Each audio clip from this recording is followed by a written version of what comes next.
Olá, meus irmãos, graça e paz da parte do Senhor. Aqui é o pastor José Bartolomeu para mais um episódio do nosso podcast Discipulando em uma Cultura Secularizada. Nos primeiros episódios nós apresentamos o secularismo, uma definição sobre o secularismo e alguns elementos do secularismo. Agora nós iremos iniciar falando sobre os problemas que o secularismo traz à vida humana, à fé cristã e ao discipulado. A vida humana, o secularismo traz sérios problemas porque ele estabelece uma cosmovisão falsificada. Uma cosmovisão que não corresponde à realidade. E por que eu digo que a cosmovisão do secularismo é falsificada e não corresponde à realidade? Porque quem define o que é, não é o ser humano. Quem conceitua como as coisas são, como o mundo é, ou como a própria vida é, não é o ser humano, irmãos. É Deus. O ser humano participa do mundo. O ser humano recebe a vida, ou seja, o ser humano vive. O ser humano percebe as coisas ao seu redor. Mas não é o ser humano quem define o que é o cosmos, o que são as coisas, quem é o próprio ser humano. Não sou eu que, existindo, passo a dizer quem eu sou. É Deus quem me cria e diz quem eu sou. E, inclusive, afirma para qual propósito eu existo. No grego, isso é a ideia de telos, finalidade. É Deus quem me cria, que estabelece um telos para mim, uma finalidade, um propósito. Mas, na concepção secularista, Deus não faz parte da equação. E aí o que é que acontece?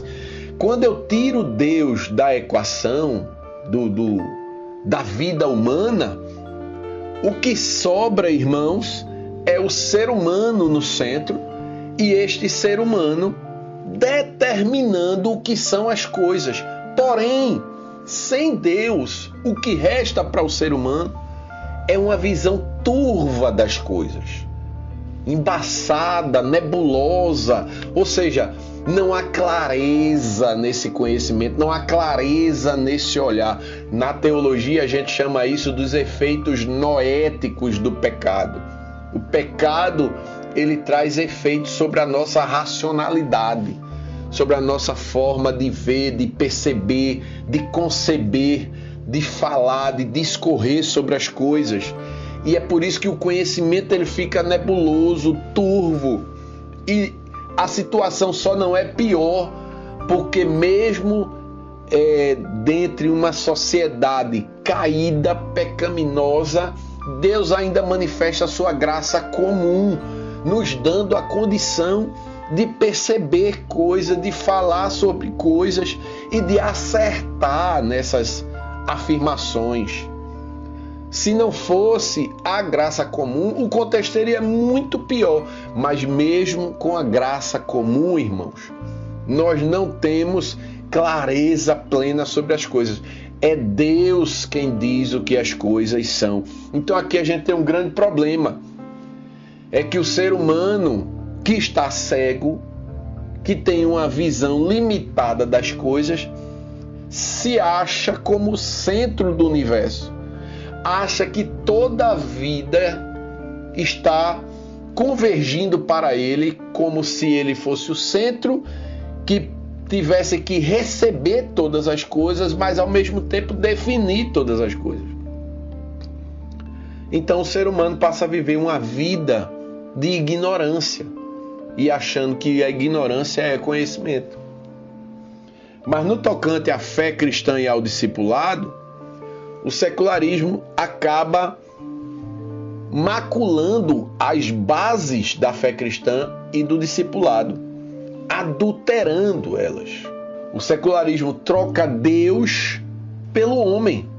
Deus passa a ser servo do homem e o homem passa a ser o senhor de Deus. Então o que a gente tem é a humanização do divino e a divinização do humano.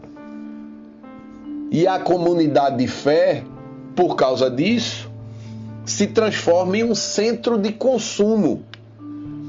Então aqui é o grande problema da secularização na fé cristã.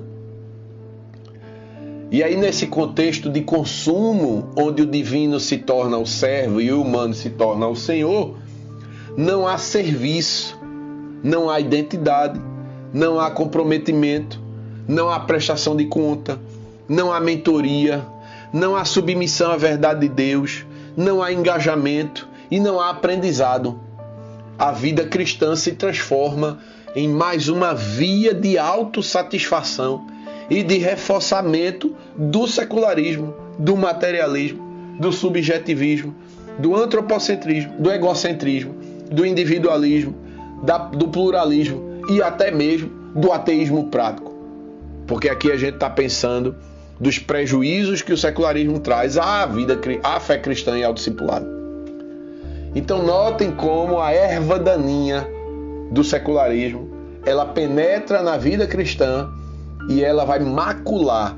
E o apóstolo Paulo nos ensinou que basta um pouco de fermento para levedar toda a massa. Espero que você tenha gostado desse episódio e continue conosco. Teremos outros episódios.